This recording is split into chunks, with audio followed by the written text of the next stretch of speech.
Thank you, Chairman Smith and Ranking Member Blumenauer.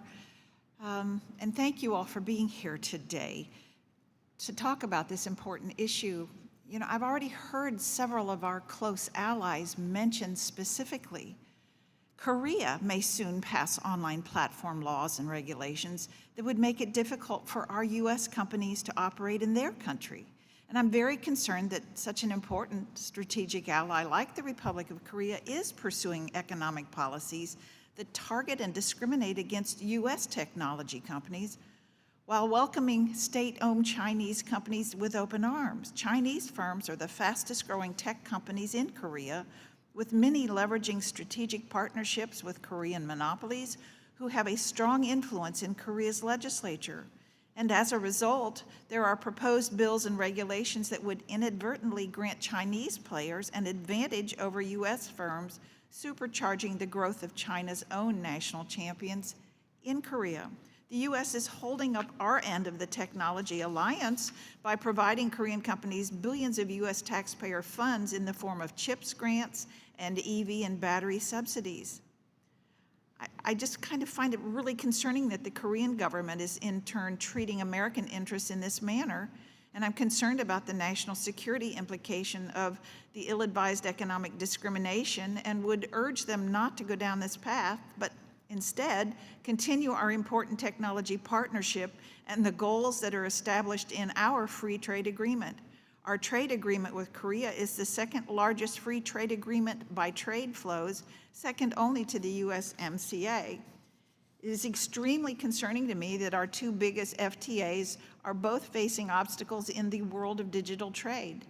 And I'm planning to introduce legislation that focuses on the strength and importance of the United States and the Republic of Korean alliance, with the intention to stop the Korean government from implementing these blatantly discriminatory laws that will cause an unnecessary irritant to such a vital relationship. And I do look forward to working with the committee to pass this type of important legislation. Dr. Atkinson, would you please explain how China wins should Korea pursue economic discrimination policies against the United States? And why are Chinese firms seeking to drastically increase their Korean user base? And do you believe that Korea is assisting them in their growth? Thank you, Congresswoman. One of the key things about Korea, I spent a lot of time in Korea. They invite me over to talk and the like. And the last time I was over there with my family, I tried to use Google Maps to figure out where to go, and I can't.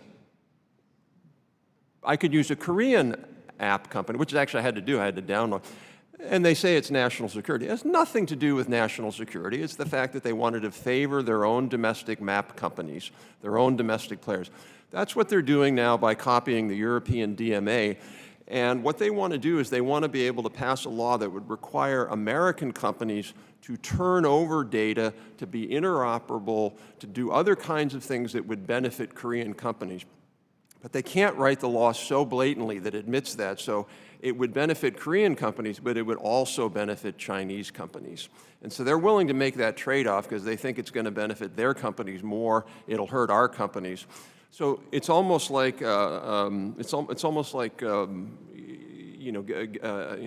attacked not directly.